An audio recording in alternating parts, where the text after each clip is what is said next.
Habari ya kushtua ambayo ilikuwa imetrend sana kwenye mitandao ya kijamii ni kuhusiana na bunge la Ulaya ambao linamtaka Rais Samia aondolewe madarakani na awajibishwe. Huu tunazungumzia ni kauli na wito mkali uliotolewa na bunge la Ulaya, yani European Parliament, ambao umetikisa siasa za Tanzania na ukanda wa Afrika Mashariki. Bunge la Ulaya limetoa wito wa kuondolewa kwa nguvu kwa Rais Samia Suluhu Hassan na kutaka awajibishwe kutokana na madai ya mauaji ya raia pamoja na utekaji wa watu wasio na hatia. Wito huu unakuja baada ya ripoti na maazimio kadhaa ya bunge la Ulaya kuhusu matukio ya Oktoba mwaka 2025 na unazua mjadala mkubwa wa kidiplomasia. Kulingana na taarifa na maazimio yaliyotolewa na bunge la Ulaya, hasa kupitia kamati ya mambo ya nje na haki za binadamu, wabunge wameunga mkono hoja iliyowasilishwa na David McAllister na wengine, ambapo inawataka kuwa serikali ya Tanzania kumuondoa Rais Samia Suluhu Hassan madarakani kwa njia za kisheria au za kimfumo, na pia wanadai uwajibikaji kamili kwa madai ya mauaji ya raia wakati na baada ya uchaguzi wa Oktoba mwaka 2025. Jambo lingine ni kuwa wanalaani utekaji wa watu wasio na hatia na kuwataka wahusika wawajibishwe. Na jambo lingine la mwisho ni wanasisitiza kuwa Tanzania ifanye uchaguzi mpya huru na wa haki unaoendeshwa kulingana na matakwa ya wananchi. Wito huu umesambaa sana mitandaoni, kwa mfano Instagram, Facebook na mitandao kama X, na umezua hisia kali za kushangaza, hasira pamoja na mijadala mikubwa. Kupitia data na vyanzo mbalimbali, taarifa na video zilizosambaa mitandaoni kama Instagram pamoja na Facebook zinaonyesha wabunge wa Ulaya wakiunga mkono hoja ya David McAllister, na pia madai yanajumuisha vifo vingi wakati wa maandamano ya Oktoba mwaka 2025. Baadhi ya vyanzo vya kimataifa vinakadiria mamia, huku ripoti ya tume ya Jaji Chande ikitoa idadi rasmi ambayo ni 518. Madai ya utekaji wa wanaharakati na raia wasio na hatia yamekuwa yakiripotiwa na asasi za haki za binadamu. Pia wito wa uchaguzi mpya huru na wa haki unaonyesha kuwa EU ina mashaka makubwa na uhalali wa uchaguzi uliopita. Wito huu unakuja wakati wa mvutano mkubwa wa ndani wa Tanzania, ambapo kuna kesi ya Tundu Lissu, kuna operation za Chadema na ripoti ya tume ya Jaji Chande.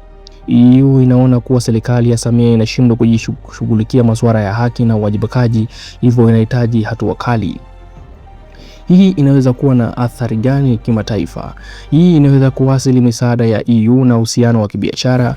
Pia inazidisha shinikizo la kimataifa kwa Tanzania, na inaweza kuathiri taswira ya Rais Samia kama kiongozi wa umoja pamoja na maendeleo. Kwa upande wa serikali ya Rais Samia, hili ni pigo kubwa la kidiplomasia. Inazidisha shinikizo la ndani na nje, na inaweza kuathiri uwezo wa serikali kudumisha mamlaka. Na pia kwa upande wa upinzani pamoja na wanaharakati, inawapa matumaini na inaweza kuongeza ujasiri wa kudai mageuzi pamoja na uwajibikaji. Kwa upande wa vijana pamoja na umma, inazua swali kuu: je, nchi yetu inaweza kuendelea na demokrasia au inaelekea kwenye mgogoro mkubwa wa kimataifa? Kwa ukanda wa Afrika Mashariki, inatia doa katika taswira ya EAC na inaweza kuathiri mazungumzo ya kiuchumi na kisiasa. Wito wa bunge la Ulaya ni mkali na una uzito mkubwa. Kuomba kuondolewa kwa rais wa nchi huru ni hatua isiyo ya kawaida, na inaonyesha kuwa EU ina wasiwasi mkubwa kuhusu haki za binadamu na demokrasia nchini Tanzania. Hii inaweza kuwa ishara ya kuongezeka kwa shinikizo la kimataifa. Hata hivyo, wito wa kuondolewa kwa nguvu unaweza kuwa na hatari. Unaweza kuongeza mvutano wa ndani na kuleta migogoro badala ya suluhu. EU inapaswa kuwa makini na kutoa ushahidi thabiti na kuunga mkono mazungumzo ya kitaifa badala ya kuonekana kama inaingilia mambo ya ndani moja kwa moja. Serikali ya Tanzania iweke ripoti kamili ya tume ya Jaji Chande hadharani na ianze hatua za uwajibikaji wa wazi. Mazungumzo ya kitaifa yenye ushiriki wa pande zote yaanzishwe ili kushughulikia jeraha la Oktoba mwaka 2025. Pia EU na washirika wengine wa maendeleo wawe na mbinu ya kujenga na kushirikiana badala ya shinikizo la moja kwa moja. Viongozi wa Tanzania waonyeshe ukomavu wa kushughulikia madai haya kwa uwazi na hekima ili kurejesha imani ya kimataifa. Mwisho wa siku, haki na demokrasia ni muhimu, lakini suluhu ya kudumu inapaswa kutoka ndani ya Tanzania yenyewe kupitia mazungumzo na mageuzi halisi. Bunge la Ulaya limetoa wito mkali wa kuondolewa kwa Rais Samia na uwajibikaji wa madai ya mauaji pamoja na utekaji. Hii ni hatua yenye uzito mkubwa ambayo inaweza kubadilisha uhusiano wa Tanzania na Ulaya pamoja na taswira ya nchi kimataifa. Tanzania inastahili haki, amani na hekima, pia na heshima ya kimataifa. Tuungane kudai uwajibikaji na mageuzi ya kweli.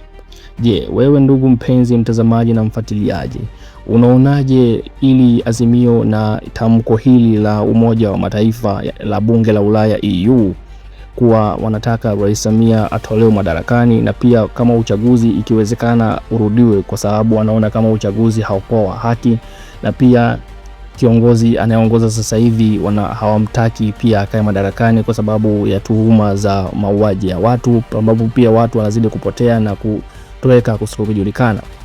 Kwa mfano, kuna tukio ambalo linaendelea sasa hivi la mpwa wa Mheshimiwa Temba ambaye amekatwa kichwa na kupatikana mwili wake tu, na baada ya siku 2-3 zilizotokea kichwa kimepatikana, na pia familia imepewa kichwa chake. Kwa hiyo imezika mara mbili, imezika mara kwanza mwili na sasa hivi inaenda kuzika kichwa.